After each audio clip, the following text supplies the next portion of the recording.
নমস্কার। তবে আজকের বিষয়বস্তু হচ্ছে হোয়াট ইজ আয়ুর্বেদ। বুঝতে পারলেন হোয়াট ইজ আয়ুর্বেদ মানে কি, আয়ুর্বেদ কি। তো এবারে আমি একটু আমার বিষয়ে বলে নিই। আমার নাম হচ্ছে ডক্টর চৈতালি রয়। এবারে আপনাদেরকে অনুরোধ একটু ক্লাসটা করার সময় আপনাদের সঙ্গে একটা হোয়াইট নোটবুক, যাতে কি আমরা যা যা বুঝবো কি পড়বো ওটা আমরা লিখে রাখবো। ওর সাথে একটা রেড এবং ব্লু পেন সাথে রাখবেন। তো এবারে আমরা আমাদের বিষয়বস্তুর উপর একটু আলোচনা করি। ঠিক আছে, বুঝতে পারলেন? এবার একটু আমরা আরম্ভ করি। আয়ুর্বেদ একটি প্রাচীন ভারতীয় জীবনের বিজ্ঞান। এটা হচ্ছে বিজ্ঞানের যুগ। তো সব জায়গায় বিজ্ঞান ওর মধ্যে থাকে। ঠিক আছে, সবাই চায় যে ওরা কেমন সুস্থ থাকবেন, অনেক বছর বাঁচবেন। কিন্তু এখন কি হচ্ছে, অনেক লোক কম এজে মারা যাচ্ছেন। তো সবাইদের মধ্যে একটা দৃষ্টিভঙ্গ থাকে কি ওরা কেমন করে অনেক বছর বাঁচবে।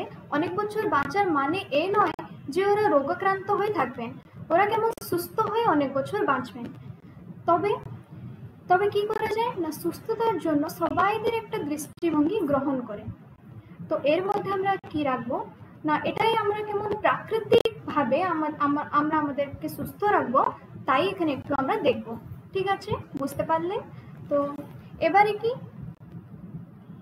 প্রাকৃতিক পদ্ধতির মাধ্যমে অসুস্থতা প্রতিরোধ এবং দীর্ঘায়ু বৃদ্ধির জন্য শরীরের মন এবং আত্মার ভারসাম্য বজায় রাখার উপরে দৃষ্টি নিবদ্ধ করে।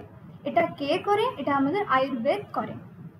মানুষ উন্নত সামর্থ্যের জন্য এবং উদ্বেগ এবং আর্থ্রাইটিস এবং হজমজনিত সমস্যার সমাধান জন্য আয়ুর্বেদ ব্যবহার করে।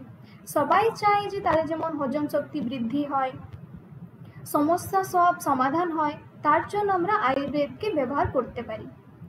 এই নীতিগুলো অনুসরণ করে, যার মধ্যে রয়েছে ব্যক্তিগত কৃত খাদ্যাভ্যাস, জীবনের যাত্রা সমন্বয়, ব্যায়াম এবং ঔষধি উপচার অন্তর্ভুক্ত।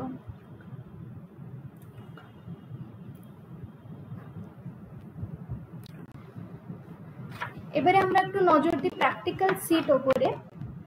যোনখানে কি এটা একটা ডেমো, যাতে আমরা কি করব, একটা রুলিং কপি নিব, ওতে একটা সিরিয়াল নাম্বার দেব, ওর পরে নেম অফ দ্য পেশেন্ট দেব, ওর পরে আমরা নেব নেম অফ দ্য ডিজিজ, ওর পরে আমরা পেশেন্টের এজ লিখব, ওর পরে ওর কন্ট্যাক্ট নাম্বার, ওর পরে full address of patient. Address কেন রাখবো না, ওদের সঙ্গে কন্ট্যাক্ট করার জন্য, কি কোনো অসুবিধার সমস্যা দূর করার জন্য।